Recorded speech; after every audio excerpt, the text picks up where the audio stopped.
Hai, Assalamualaikum warahmatullahi taala wabarakatuh dan salam sejahtera kepada semua pelajar USM yang mengambil kursus HFF 225 Falsafah dan Isu Semasa.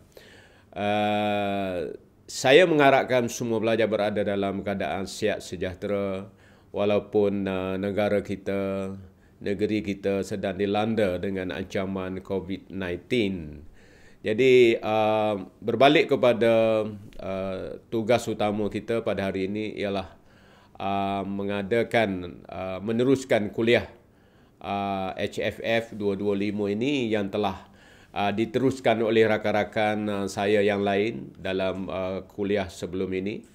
Jadi pada kali ini saya akan teruskan kuliah di bawah tajuk Teori Epistemologi bahagian kedua. Saya dimaklumkan bahawa kuliah ini telah dilaksanakan oleh Dr. Mujahid daripada Pusat Pengajian Sains Kesihatan untuk slot pertama di bawah teori epistemologi. Jadi kepada pelajar-pelajar yang tidak mengenali saya adalah Dr. Muhammad Zarawi Makno daripada Pusat Pengajian Sains Perubatan USM Kampus Kesihatan Kelantan Darul Naim. Jadi InsyaAllah dalam slot yang diberikan ini, saya akan sempurnakan bahagian kedua di bawah tajuk teori epistemologi. Jadi pelajar-pelajar yang saya sayangi semua, dalam teori epistemologi ini dia ada dua aliran utama, ya. Aliran utama iaitu empirism dan aliran rationalism. Aliran yang pertama ialah empirism. Dia merupakan satu teori ataupun fahaman yang menyatakan bahawa satu-satu ilmu yang sahih itu ataupun yang sah itu diperolehi melalui penggunaan panca indera yang 5. Ya. So, kita ada 5 panca indera dan teori ini menyatakan bahawa ataupun aliran ini menyatakan bahawa dengan menggunakan panca indera yang 5 ini kita dapat membina satu kefahaman yang kita panggil sebagai ilmu. Jadi contohnya kita ada deria penglihatan, ya, kita ada deria pendengaran, kita ada deria bau dan sebagainya. Jadi melalui exercise ataupun aktiviti deria-deria ini, kita mengikut aliran ini kita dapat develop ataupun bangunkan satu teori, ya. Sebagai contohnya, di mana kita mengetahui sama ada sesuatu benda itu pepejal ataupun lembut selepas kita pergi menyentuh.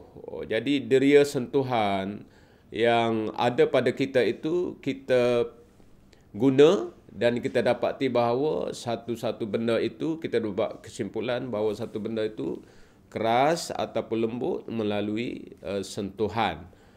Demikian juga kalau kita kata dalam konteks dia pendengaran. Kita dengar macam sesuatu yang bunyi secara kuat, ya, dan kita menjenguk di luar daripada rumah. Dan kita dapati bahawa betul lah bunyi yang kuat itu datang daripada pokok yang tumbang ataupun hujan yang lebat yang turun.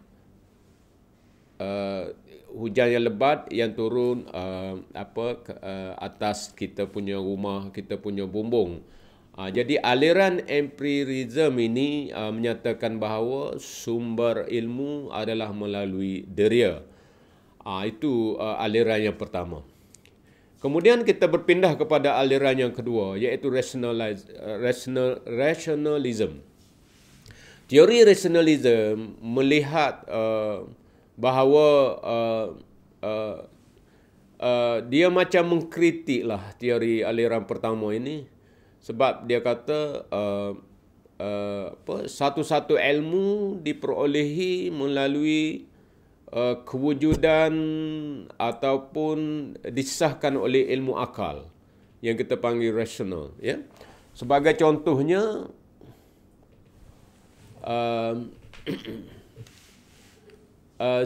contohnya kita kata kita tengok sudu yang diletakkan di dalam satu cawan ataupun gelas, ya. So kalau daripada luar kita nampak sudu tu macam bengkok, ya, kan? Tapi sebenarnya tidak bengkok, ya. Jadi tidak semua apa yang kita tengok itu melambangkan kebenaran.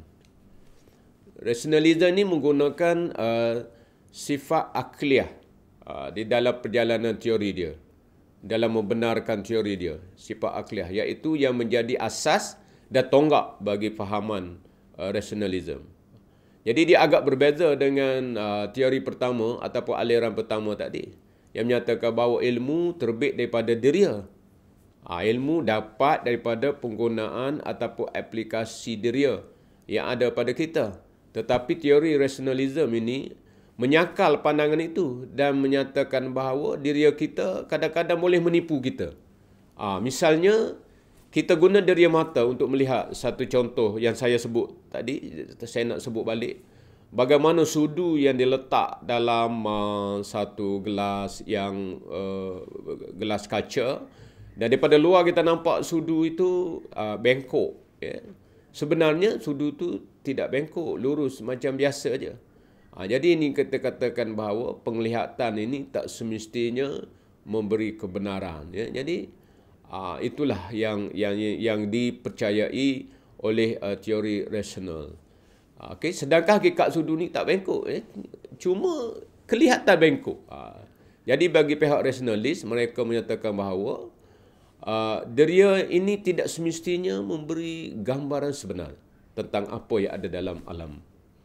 Jadi keadaan mereka ini boleh dielak, diperbetul dengan cara kita menggunakan akal rasional.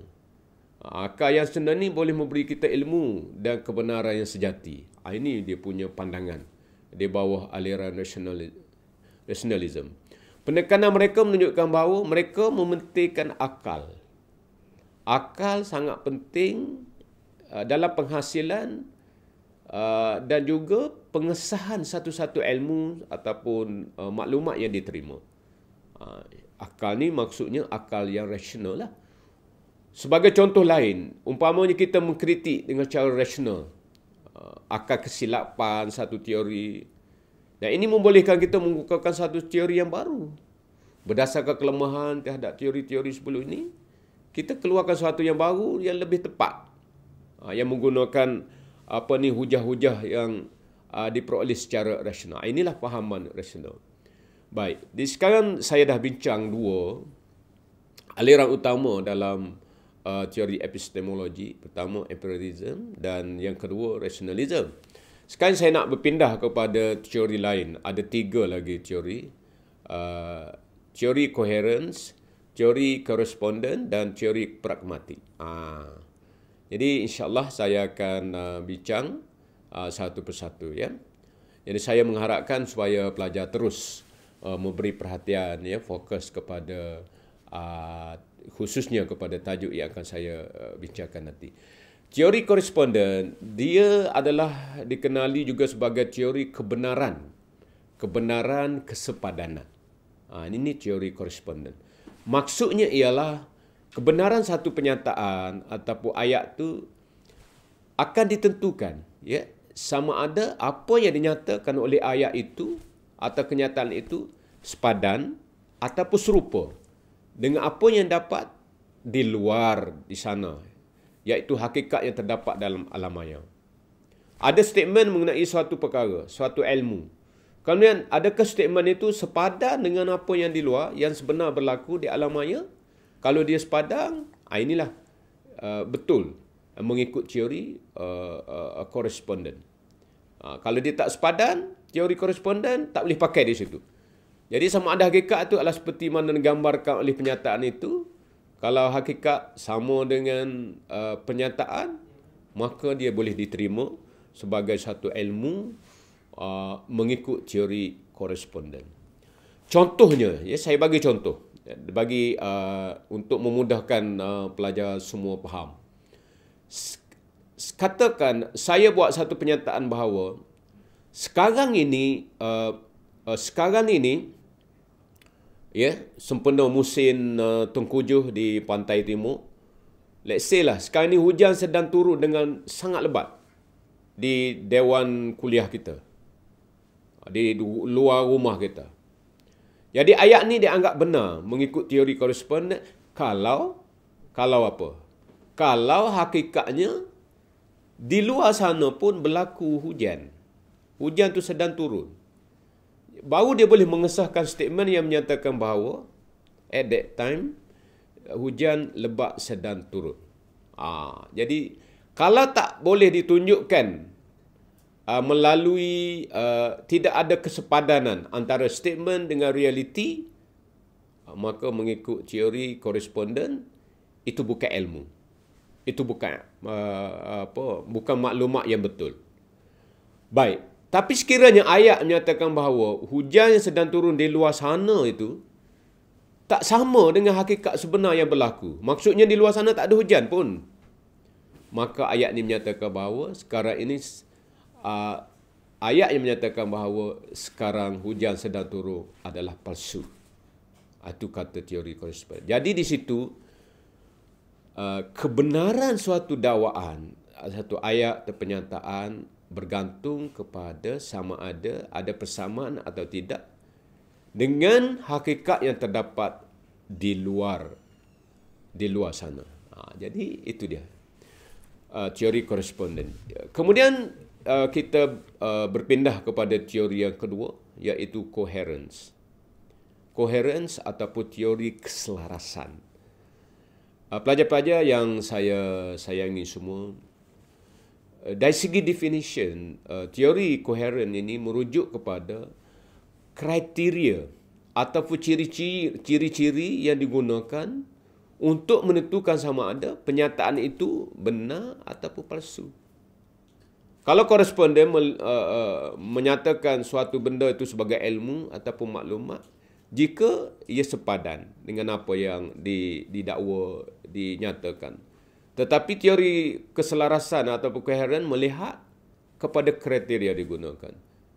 Di mana pernyataan ini ditentukan dengan membanding apa dinyatakan oleh ayat dengan apa hakikat. Jika ada kesamaan, maka dia adalah benar. So, buat comparison antara apa yang dibanding dalam ayat dengan apa yang berlaku sebenarnya. Baik, dalam teori koheren berbeza sedikit, ya. Kerana kebenaran satu pernyataan ditentu dengan cara membuat perbandingan ayat atau pernyataan dengan hakikat yang terdapat di luar sana. Tapi di sini apa yang dilakukan adalah dengan kita menghubung-kaitkan dan mencari hubungan antara suatu ayat dengan ayat yang berkaitan dengannya. Dan melihat sama ada terdapat konsistensi ataupun sebaliknya dengan pada ayat-ayat yang tersebut. Sekiranya pernyataan itu konsisten atau selari dan tidak ada percanggahan dengan ayat yang lain, maka suatu ilmu, suatu maklumat itu diterima sebagai ilmu. Maka pernyataan itu boleh diterima sebagai pernyataan yang benar. Di sini kebenaran ditentukan bukan hanya banding ayat itu dengan hakikat yang terdapat, tapi sebaliknya dengan banding ayat itu dengan ayat-ayat lain yang berkaitan dan diterima sebagai benar. Jadi teori keselarasan atau koheren ini diambil statement ataupun pernyataan mengenai satu perkara, kemudian dia compare, dia banding dengan ayat-ayat lain tapi yang berkaitan. Kalau ada perkaitan, maka betul. Contohnya katakanlah si Mamak ni seorang pembunuh, ya, seorang pembunuh. Jadi ayat ini menentukan sama ada dia benar ataupun palsu. Mengikut teori ini kita guna kriteria. Kriteria apa? Kriterianya ialah kita banding dengan ayat-ayat lain yang ada hubungan dengan peristiwa pembunuhan.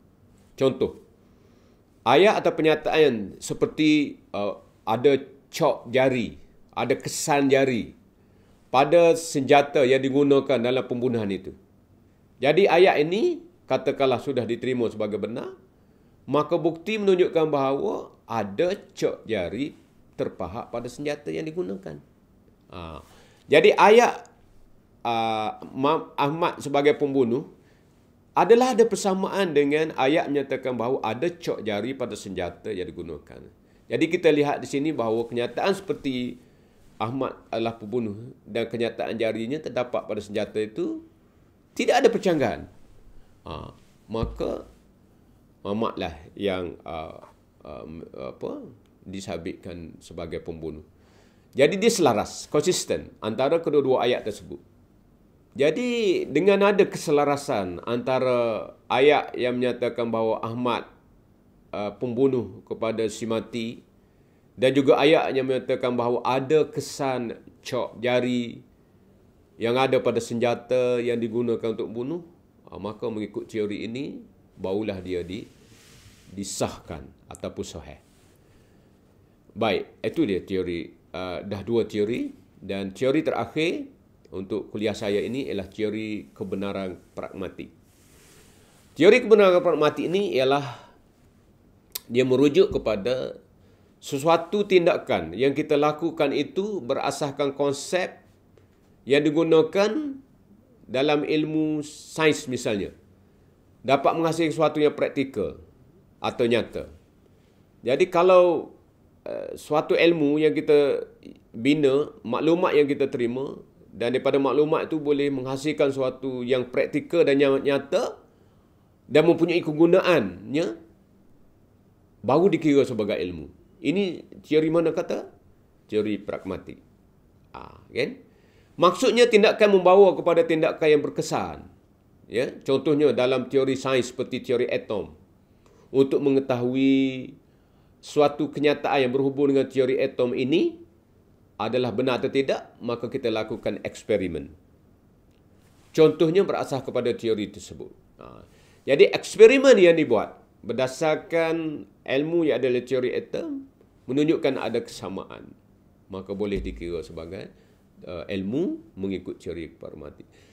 Jika eksperimen itu menghasilkan sesuatu yang positif, iaitu keputusan yang dihasilkan oleh eksperimen menunjukkan apa yang diramalkan oleh teori, misalnya adalah benar, iaitu kita dapat keputusan eksperimen mengesahkannya, maka teori atom itu sebagai benar. Kebenaran ini dapat menghasilkan sesuatu yang bersesuaian dengan apa yang diramalkan oleh teori. Jadi teknologi baru ada sesuatu yang dipraktikal itu terhasil atas tindakan seseorang atau tindakan kita yang menggunakan konsep atom untuk menghasilkan suatu teknologi. Jadi di sinilah kebenaran teori yang mungkin tidak boleh ditentukan atau disahkan secara langsung dengan membandingkan dengan realiti, kerana realiti bersifat mikroskopik, iaitu tidak kelihatan. Okay. Baik. Jadi bagaimana untuk menentukan? Menentukan dengan cara sama ada kesan praktikal teori ini seperti yang diramalkan oleh teori, sama juga seperti contoh lain. Ya? Apakah kita maksud seperti contoh lain? Jadi kalau kita dapat suatu yang bermanfaat daripada praktikal, maka sahlah teori itu benar. Misalnya pokok akan tumbang jika angin kuat dan sebagainya. Ini menunjukkan bahawa ada kesan nyata daripada penerimaan kita terhadap konsep angin yang bertiup tadi. Baik, itu dia teori yang ketiga, teori pragmatik yang saya bincangkan dalam kuliah kali ini. Dan part terakhir saya akan sebut bagaimana teori epistemologi ini dan konsep penjana ilmu dan kaitan antara revolusi sains yang berlaku di abad 17 dengan aliran-aliran utama dalam teori epistemologi. Baik. Jadi walaupun topik kita pada hari ini mengenai kefahaman falsafah dalam bentuk epistemologi, namun ada kaitan sebenarnya dengan fenomena sejarah yang berlaku pada abad yang ke-17, iaitu kita panggil sebagai revolusi sains. Di mana revolusi sains di abad ke-17 ni telah membawa satu perubahan yang agak radikal dan penting dalam perkembangan sains. Dan kita boleh nampak pengaruhnya sehingga kesan pengaruhnya itu dirasai sehingga hari ini. So kalau kita bandingkan sains di abad ke-17 dengan sebelumnya, maka kita dapat lihat bahawa sains yang sebelumnya itu tidak bersifat eksperimental. Dia teori semata-mata. Tidak boleh dibuktikan melalui kajian-kajian yang bersifat eksperimental. Jadi inilah sumbangan besar ataupun perubahan yang berlaku selepas berlakunya revolusi sains di abad 17, iaitu ilmu diperoleh melalui kaedah eksperimen dan diserap sebagai sebahagian daripada knowledge penjanaan ilmu sains. So kalau kita lihat dari segi epistemologi, bermakna sebelum abad 17, kaedah eksperimen kurang ataupun tidak diguna pakai dalam penghasilan ilmu sains. Kan? Kerana satu teori itu diterima berdasarkan hujah logik dan rasional semata-mata. Jadi kalau kita lihat zaman Greek misalnya, tidak bersifat eksperimental tapi cuma bersifat teoretikal dan spekulatif. Ahli-ahli falsafah seperti Plato, Aristotle mempunyai fahaman mereka berbeza tentang sifat dan tabi'in yang sebenarnya. Jadi teori-teori ini apabila datang revolusi sains disesuaikan. Kerana sains mengetengahkan idea eksperimen. Sebaliknya, sebab bila berlaku transformasi dalam penghasilan ilmu waktu zaman selepas Kurun 17, terdapat kriteria yang kedua yang digunakan, iaitu kaedah eksperimen, dan ini melambangkan satu atau mencirikan apa yang kita terima sebagai fahaman empirism dalam epistemologi. Kaedah eksperimen telah diterima sebagai sebahagian daripada kaedah untuk membuktikan perolehan ilmu. Ini bermakna bahawa ilmu yang begitu dipercayai dan begitu kukuh kedudukannya, iaitu ilmu sains yang sekarang ini bukan sahaja didasari oleh satu aliran, iaitu rasionalis, tetapi juga bergabung dengan aliran lain, iaitu empiris. Dengan adanya penggabungan kaedah ini dalam penghasilan ilmu, maka kita dapat lihat hasilnya pada hari ini betul ilmu sains tabi'i yang diterima umum dan dilihat akan impak atau hasil dalam kehidupan kita. Jadi contohnya ilmu yang diterima membuahkan hasil seterusnya dalam bentuk teknologi moden misalnya. Jadi itulah sedikit kuliah saya untuk menghabiskan tajuk epistemologi bab kedua ini, di mana tadi saya telah membincangkan dua aliran utama dalam teori epistemologi, dan juga saya bincang tiga teori tambahan, iaitu koresponden, pragmatik dan juga koheren. Dan last part saya juga discuss tentang kedudukan teori ini pada zaman selepas datangnya zaman revolusi sains di abad ke-17. Jadi saya kira saya mengucapkan selamat belajar, selamat maju baya kepada semua pelajar yang mengambil kursus HFF 225, falsafah dan isu semasa. Sekian saja. Assalamualaikum warahmatullahi wabarakatuh dan salam sejahtera.